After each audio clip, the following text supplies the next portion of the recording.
প্রিয় বন্ধুরা, দুলদা বাজারের ব্যস্ততম গলি।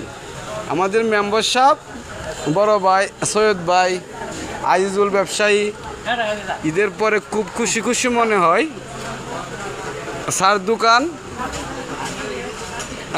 এটা মিষ্টি ছিল এক সময়, এখন হোটেল, রুটি, সিঙ্গারা, ডাল এগুলো এখানে পাক হয়। আপনারা এসে খেতে পারবেন বন্ধুরা। এটা হচ্ছে আমাদের দুলদিয়া পুরাতন বাজার, কাঁচা বাজার। রাতের ভিডিও তো ক্লিয়ার হচ্ছে না।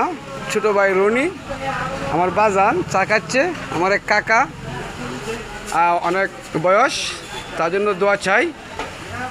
প্রিয় বন্ধুরা, এই হচ্ছে আমাদের দুলদিয়া পুরাতন বাজার, খুবই ব্যস্ততম বাজার। প্রতিদিন শত শত লোকের আনাগোনা হয় এই বাজারে। প্রিয় বন্ধুরা, আপনারাও আসতে পারেন, প্রয়োজনীয় পণ্য দ্রব্য ইত্যাদি ক্রয় করতে পারেন। টাটকা মাল, ফ্রেশ মাছ থেকে নিয়ে কাঁচা শাকসবজি আপনারা পাবেন। প্রতিদিন সকাল 8টা থেকে 1টা পর্যন্ত বাজারটা স্থায়ী থাকে। আপনারাও প্রয়োজন মাফিক এসে ক্রয় করতে পারেন। ধন্যবাদ সকলকে।